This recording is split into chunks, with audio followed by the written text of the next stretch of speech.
मित्रों, हिंदू संस्कृति में गाय को सबसे पवित्र माना जाता है, इसीलिए गाय को गौ माता भी कहा जाता है। आज भी कई घरों में पहली रोटी गाय के लिए बनाई जाती है। गाय को प्राचीन काल से ही अधिक महत्व दिया जाता है।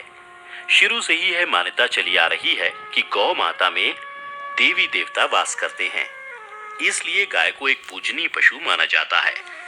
आज हम आपको अपनी वीडियो के जरिए बताएंगे कि गौ माता के किस अंग में कौन से देवी देवता का वास होता है। नमस्कार, एक बार फिर से आपका स्वागत है द डिवाइन टेल्स पर। मित्रों, कहा जाता है कि जिस घर में गाय को पाला जाता है वह घर हमेशा सुख शांति से भरा रहता है। शास्त्रों के मुताबिक रोज सुबह स्नान करके गौ माता को स्पर्श करने से सभी पाप धुल जाते हैं। वेदों में गाय को बहुत अधिक महत्व दिया गया है। वेदों के मुताबिक गाय में देवताओं का निवास होता है। मित्रों, पुराणों के मुताबिक गाय के मुख में चारों वेदों का निवास होता है।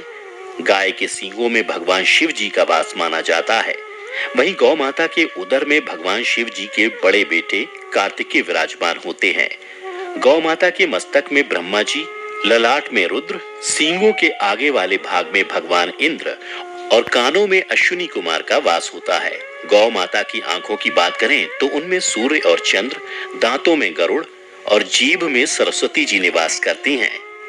गाय के अपान में सारे तीर्थ और मूत्र स्थान में गंगा जी, दक्षिण पार्श्व में वरुण और कुबेर, वाम पार्श्व में महाबली यक्ष, रोमकूपों में ऋषिगण, पृष्ठ भाग में यमराज, खुरों के पिछले भाग में अप्सराएं, मुख के भीतर गंधर्व, नासिका के अग्र भाग में सर्प का वास होता है। जो व्यक्ति गौ माता की सेवा और पूजा करता है उस पर आने वाले सभी प्रकार की विपदाओं को माता हर लेती है।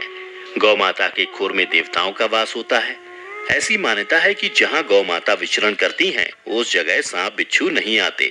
बता दें, गौ माता के गोबर में लक्ष्मी जी का वास होता है। वहीं उनके गोमूत्र में भवानी और थनों में समुद्र विराजमान होता है। गौ माता के दूध की बात की जाए तो उसमें सुवर्ण तत्व पाया जाता है जो रोगों की क्षमता को कम करता है। मित्रों, गौ माता की पूंछ में पवन पुत्र हनुमान का वास होता है। ऐसा माना जाता है कि किसी व्यक्ति को बुरी नजर लग जाए तो गौ माता की पूंछ से झाड़ा लगाने से नजर उतर जाती है। इसके अलावा गाय के पैरों में लगी हुई मिट्टी का तिलक लगाने से तीर्थ स्नान का पुण्य मिलता है। मित्रों, क्या कभी आपने सोचा कि आखिर ऐसा हुआ कैसे कि गौ माता में कई देवताओं का वास हो गया? बता दें, एक बार समस्त देवी देवता ब्रह्मा जी के पास पहुंचे और बोले, देवता हमेशा अलग अलग रहते हैं। ब्रह्मा जी ने कहा, आप सभी का निवास तो गौ माता में ही हो सकता है। तभी से सभी देवता गौ माता के अलग अलग अंगों को अपना स्थान बनाकर बैठ गए। इसीलिए गौ सेवा से लौकिक और अलौकिक दोनों प्रकार का सुख प्राप्त होता है। ब्रह्मांड पुराण, महाभारत, भविष्य पुराण, स्कंद पुराण में गाय का विस्तृत वर्णन किया गया है, जिसमें गाय के शरीर में देवी देवताओं के निवास स्थान के बारे में भी बताया गया है। मान्यता है कि गायों का समूह जहां बैठकर आराम से सांस लेता है, उस स्थान की न केवल शोभा बढ़ती है बल्कि वहां का सारा पाप नष्ट हो जाता है। तीर्थों में स्नान दान करने से, ब्राह्मणों को भोजन कराने से, व्रत उपवास और जप तप और हवन यज्ञ करने से जो पुण्य मिलता है, वही पुण्य गौ को चारा या हरी घास खिलाने से प्राप्त हो जाता है।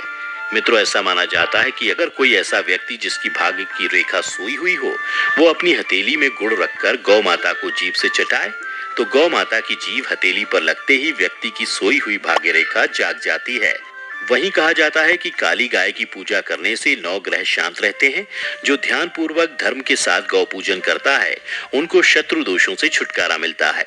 कोई भी शुभ कार्य अटका हुआ हो और बार बार प्रयत्न करने पर भी सफल नहीं हो रहा हो तो गौ माता के कान में उस काम के बारे में कहिए, रुका हुआ काम बन जाएगा। मित्रों, गाय को कभी भी मारना पीटना नहीं चाहिए। गाय को मारने पीटने वाला माता को मारने पीटने वाले के समान पाप का भागी माना गया है। ऐसे लोगों को घोर नरक में वर्षों तक कष्ट भोगना पड़ता है। अगला जन्म पशु योनि में मिलता है। पुराणों में बताया गया है कि जो लोग पानी पी रही गाय को भगाते हैं वह घोर पाप के भागी बनकर नरक भोगते हैं, जबकि जो लोग गाय के लिए प्याऊ और चारागाह बनवाते हैं वह महाभाग्यवान होते हैं। ऐसे लोग घोर पाप से मुक्त होकर स्वर्ग पा जाते हैं और बड़े ही धनवान कुल में जन्म लेकर सुख भोगते हैं। मित्रों, हमारी इस वीडियो में आपने देखा कि गौ माता के किन किन अंगों में देवी देवता का वास होता है। इसके साथ ही हमने आपको बताया कि सारे देवी देवताओं